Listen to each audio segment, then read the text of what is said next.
Welcome back to Inbox Talk. We're your hosts, Liz. And I'm Evan. And today we're going to be talking about custom sending domain.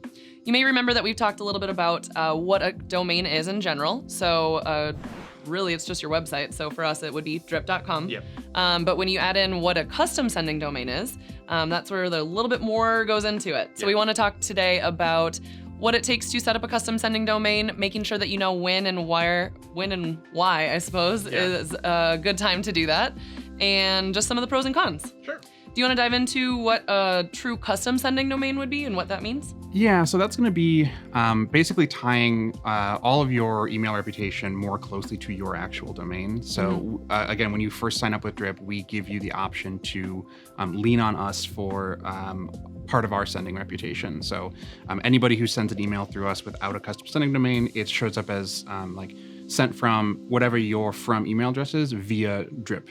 And so that's going to be like, there's still going to be some reputation that gets tied back to your .com, but everything else that kind of goes with that is leaning on us. And since we have so many people who are sending from that domain, it's built up a pretty good reputation over time. Got it. That makes total sense. I think it's a question that we get all the time of like, when do we do it? Yeah. And like, is it something that we have to do right away? Is it pretty common that customers would do this from everyone that we have in our pool, or any like just general suggestions that we make for that?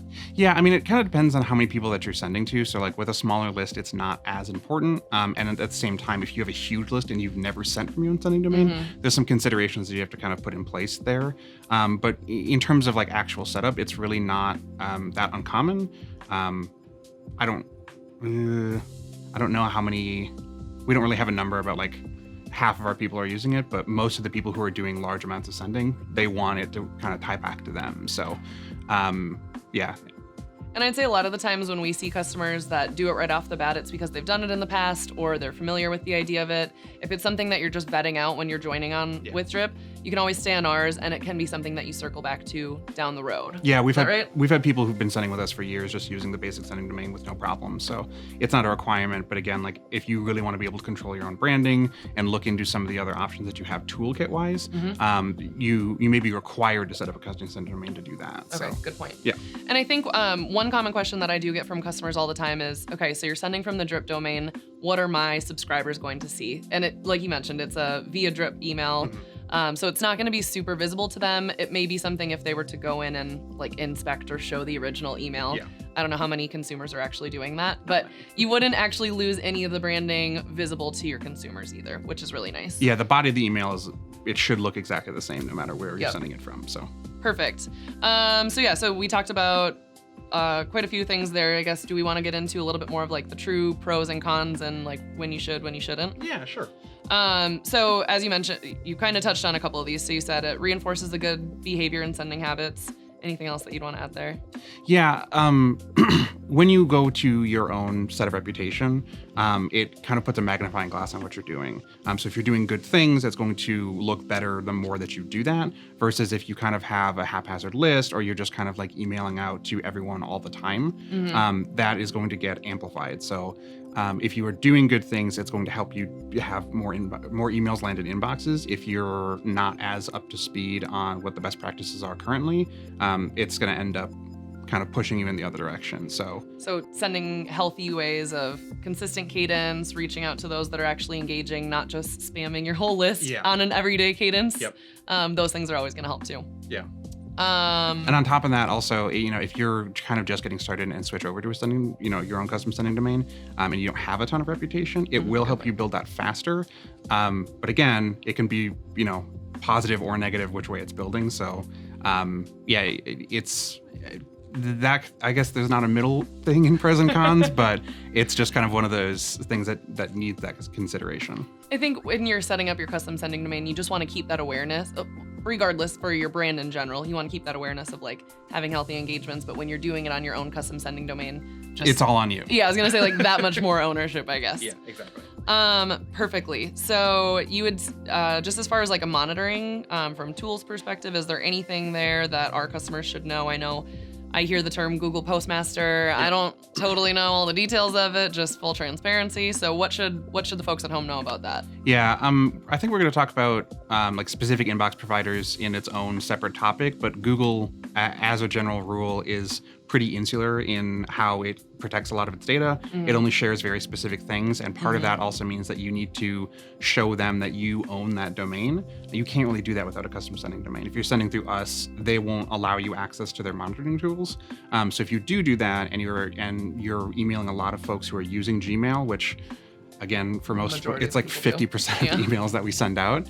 That's going to be one of the only ways that you can kind of keep an eye on that. So it's another thing that we recommend, or especially if you're having issues with Gmail, it's going to be one of the first things that we recommend to do. Okay, so they don't have to be like this master whiz in it, but it's something they should be aware of and feel comfortable to like log in and see what's going on if there is anything to. Yeah, it's all set up in like graphs, so it's pretty easy to read. Okay, cool. So we talked about like if they can set it up right away, that's going to be great just to continue to build that reputation from the beginning. If say like 6 months down the road, they were to want to do this, is there anything that they do need to consider before that? Or is there anything that would maybe push them over the edge to choose to start sending from a custom sending domain? The more that you're kind of in your and thinking about email deliverability, or even just like trying to be more segmented, that's where these conversations tend to come up a lot more. They want more data about a specific group of their list, or they want to try and track deliverability for, again, using Gmail as an example. That's where those conversations tend to start being like, we need data about something specific. What can we do? And this is that first step. When you do it, it doesn't. There isn't like a stipulation on it. We've had people who've been sending for years on our own domain, or even in another platform, and they come to us and they want to set up a custom sending domain. Yeah. We can work with you on it. The big thing to consider is how many emails that you're sending out. So if you have a really large list and you kind of switch things over, you may not want to do a full list-wide email day one. Makes sense. We talk about this with IP addresses where you have to kind of warm them up. Ramp up the sending volume. Yeah. Start at 10K, go to 20, the next send 50, 100K, et cetera, et cetera, et cetera. And just kind of stagger that out as time goes on. It's not as stringent when you're talking about domains, but it's still something to kind of consider. If you have any sort of reputation established and then you go and change things, that's where email service providers will start to kind of, push up their glasses and raise an eyebrow and be like, spidey senses go off. What's going on? Yep. And even if it's moving you towards a good thing, that change is sometimes it'll get you additional scrutiny. So there's lots of things to consider and a lot of great ways to move over to that custom sending domain. If it's new or if it's something that you haven't explored or something that you're just continuing to move forward with. On the reverse side of that, if you do have an issue and you're coming onto Drip and you're like, so what do I do now? Like, how do we repair this? Do I just ditch that old one, leave it in the past, pretend like it never happened and go on Drips? Or what would our recommended approach be for those folks? Yeah, one of the questions that we get relatively frequently is like, well, what if I change my domain? Or like, what if I change my website? Realistically, it may help in the short term, but unless you're doing a complete overhaul of your branding and marketing and content, the email providers are going to pick up that's like, okay, this is the same email with a different logo. Everything's still correlated. It's under the same umbrella of like, if you're not changing anything, you're still a bad actor. Yeah, right? and it's like, it's going to be worse than just actually fixing what's going on. It's trying to like hide from your flaws of your past. But let's just admit that there was a problem and work through it. It's your permanent record. Okay. In essence. You can, if you're just getting started with us, and you want to work on your reputation, setting up a custom sending domain is again going to be better because it's going to tie more of your reputation to you. You're still going to have to go through and fix a lot of things, but it's going to, if you start doing the right thing, it's going to build up faster. If you've been sending with us for a while, whether you're on our domain or your own domain, the big thing is to not go and change settings because it's going to make it harder to isolate what's actually working and what's not. Just to pause on that, I think one way that I try to talk to customers about it is it's like split testing. Like instead of split testing all these different things and you have no idea what's truly impacting it, like you need to do it. It can be like a longer process. We get that. We know it's not a fun thing to do.